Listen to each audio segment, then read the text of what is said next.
Hi, my name is Victor Bart and welcome to Retro Machines, and I have here a brown box with something brand new in it and it says digital. This video is sponsored by PCBWay. If you want your circuit board design realized and printed, you should check out PCBWay. Starting prices as low as $5 for a 1 or 2 layer design with worldwide shipping. Place your order now, links in the description. What do we have here?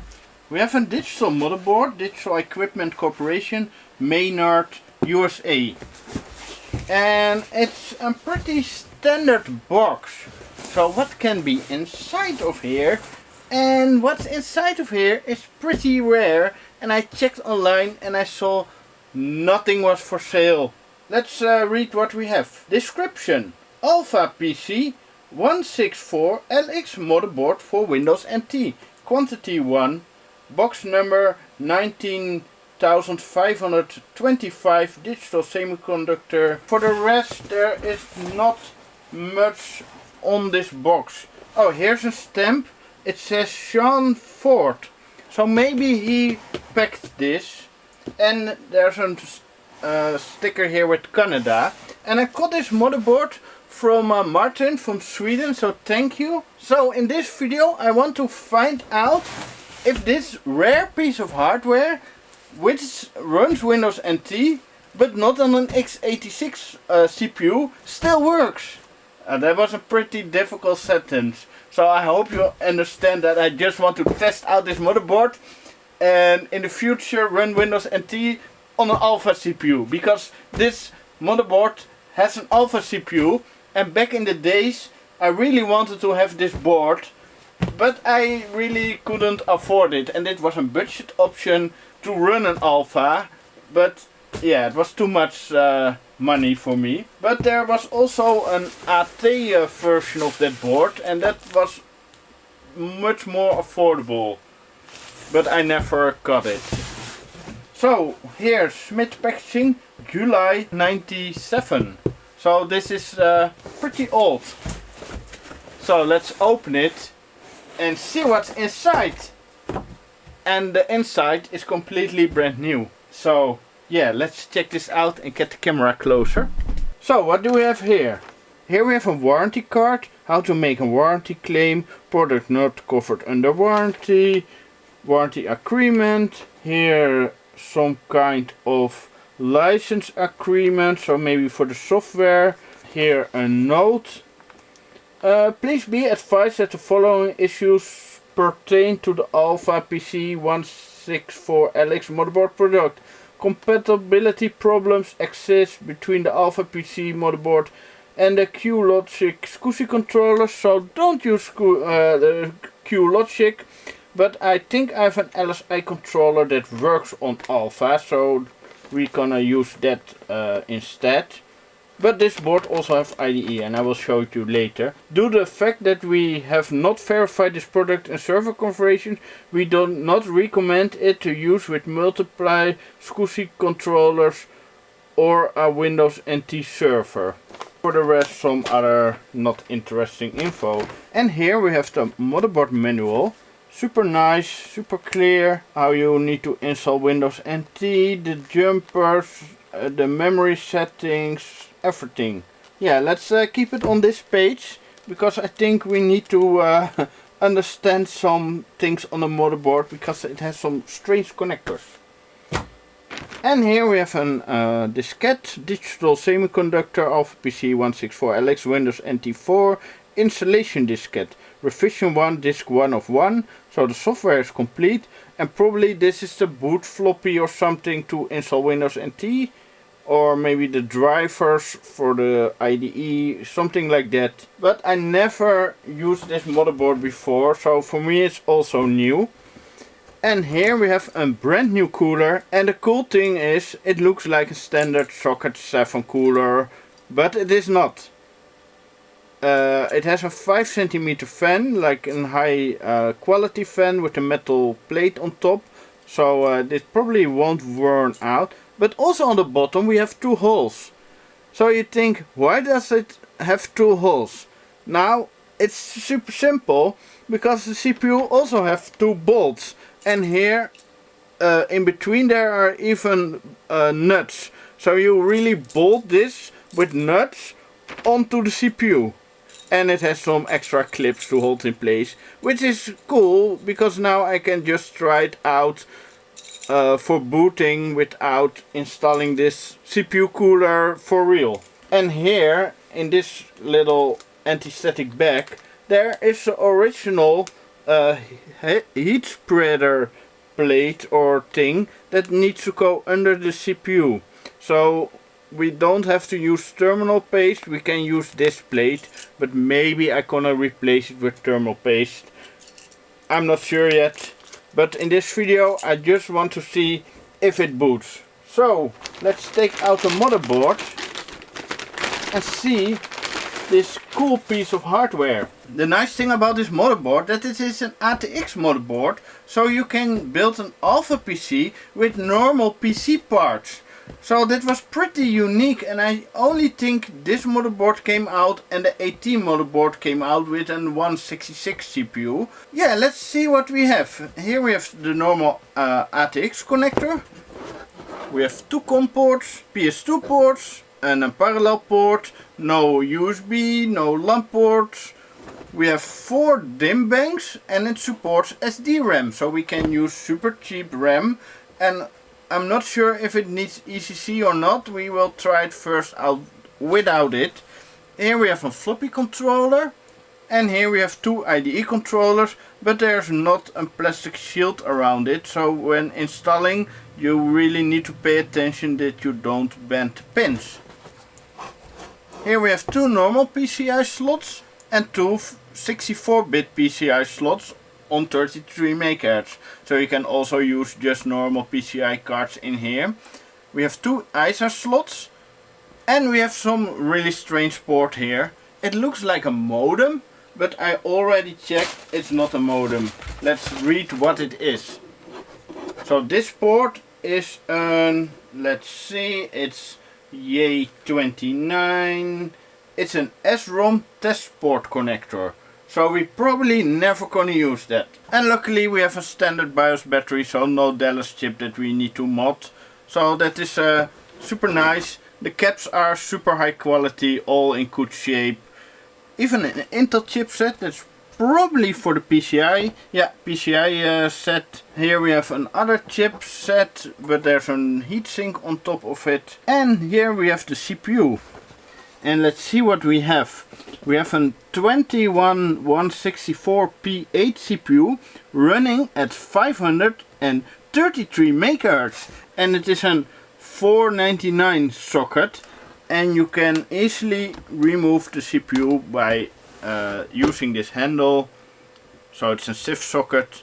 And this is just like a Pentium 1, but then with more pins around it. Let's put it back because I don't want to damage it.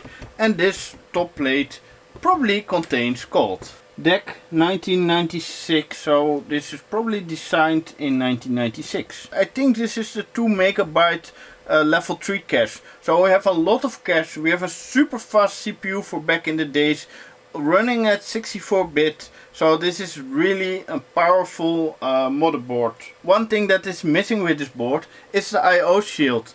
But we have here an image of it. I think this is a standard size.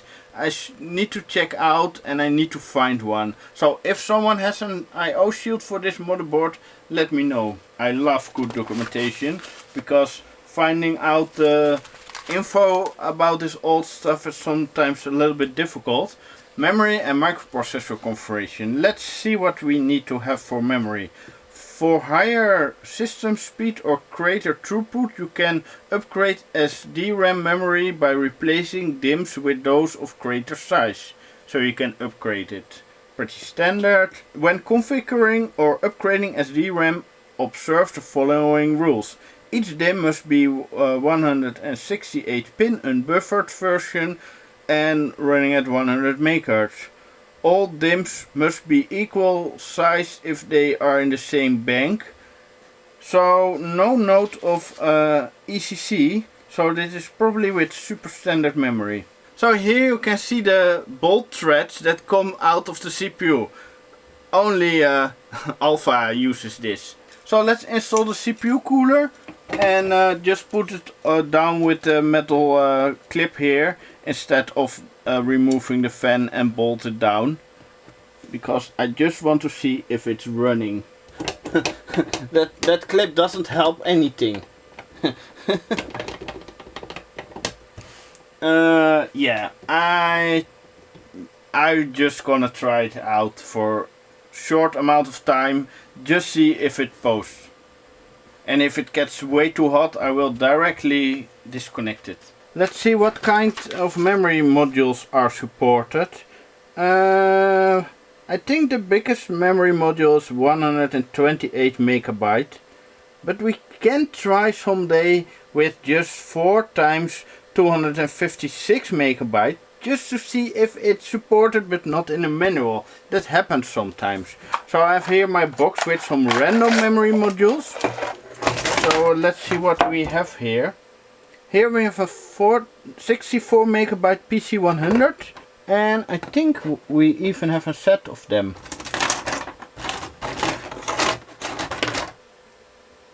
And also 64 Edo, also some Edo. Yeah, we have enough memory to try something out. DIMM 0, DIMM 1, DIMM 2, DIMM 3. Let's put the 6 in DIMM 0 and 1. Not all video cards are supported, so I think Matrox PCI cards will work and many of the S3 Verges will work. So I have 2 diamond cards here. Oh, they are both S3 Vert DXs. Both Stealth 3D 2000 Pros. So let's just try the oldest one with the loose memory modules and see if it works. Otherwise I will just find some other cards. I think also the Voodoo Rush will work on Alpha and some other cards. So we have memory, we have a video card, we have a CPU cooler that's a little bit loose. We need a power supply. I have a Seasonic here. And let's carefully push it in. If there's any resistance, I will really check it out. But probably it said standard ATX. Oh, it slides in super easy.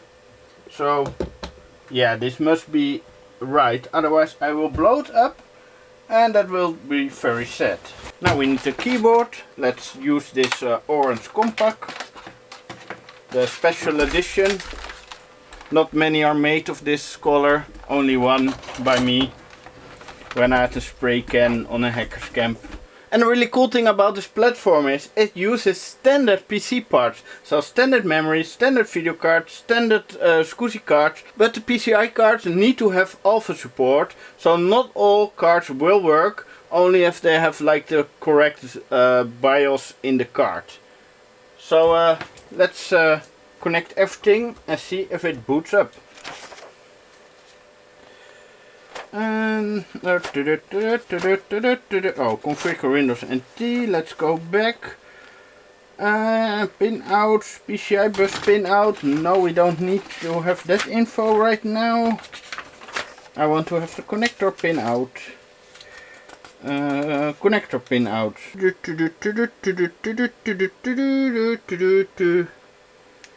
Power LED, hard drive LED, soft power connector. Yay, one.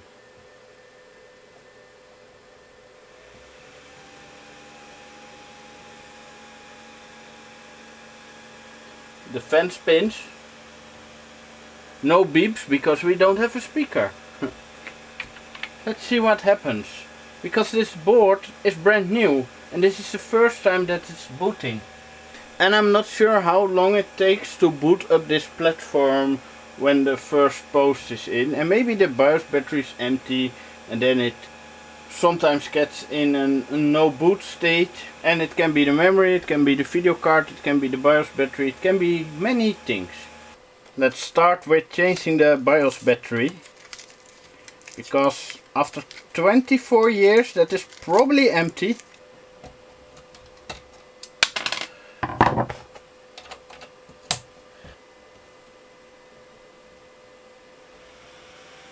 And it didn't help, it's still not booting up. Why is making old computer videos sometimes so frustrating that you think, this motherboard, let's just try it, make a quick video and yeah, no. Let's wait for a few more minutes and then do the other steps. And I think I already will gonna search for another video card. No post yet, so let's turn this off.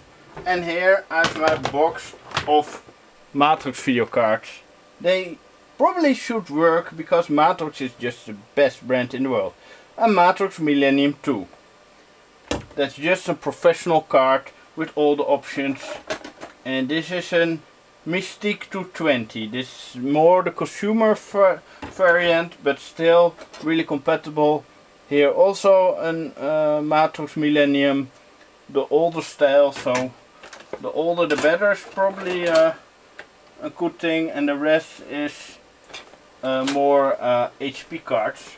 Okay, the CPU has some heat in it, so that's a good sign that there's something working.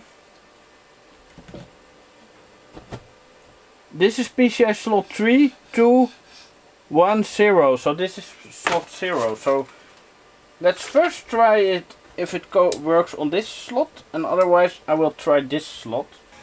Okay, nothing yet.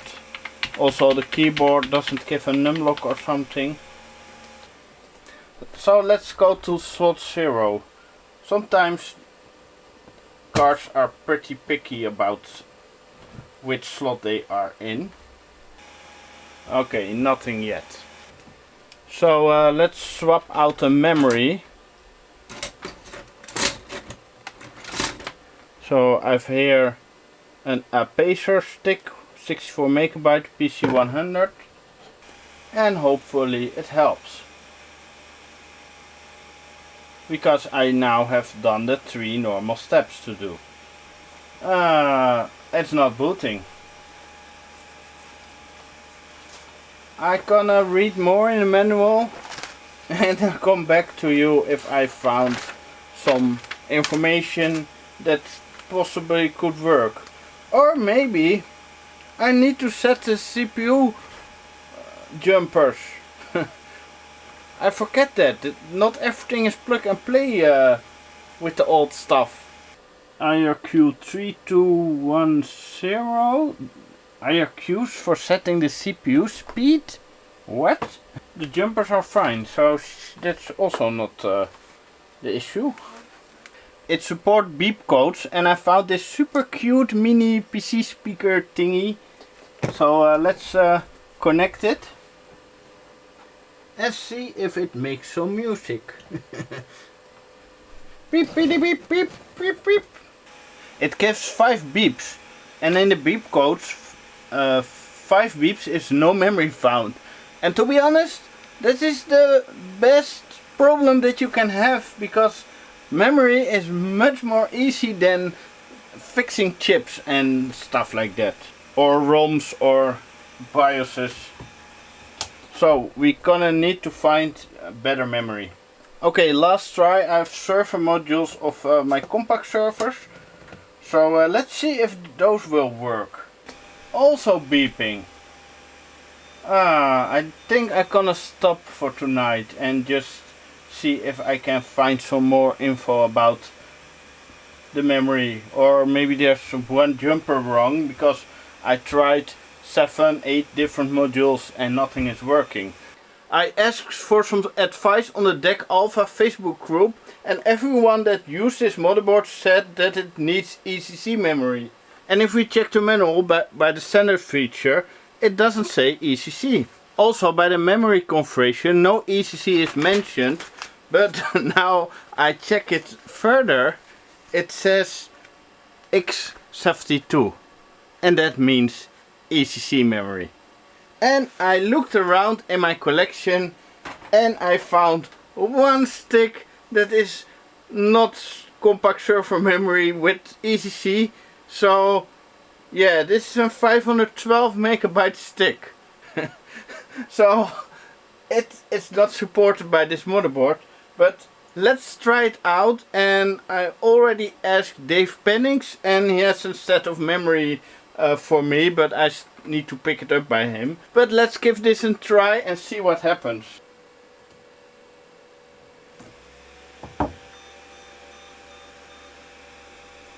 Okay, the same memory error.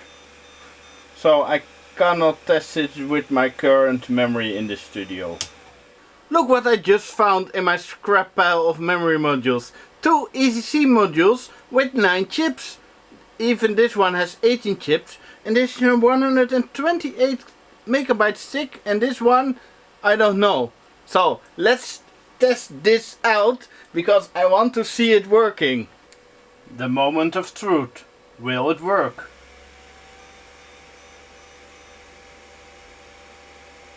Okay, still a memory beep. Let's try out the other stick.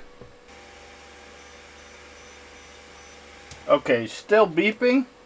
This is not working. The machine is still beeping no matter which configuration of memory I try out with these 2 modules. So yeah, I need the modules from Dave Pennings and try again. Let's finish this video here. I will go to Dave Pennings soon to pick up the memory. So for now we can't test it out. So if you like to support me, you can support me monthly on Patreon and get access to my awesome Discord server, or you can use my Amazon affiliated links. Thanks for watching.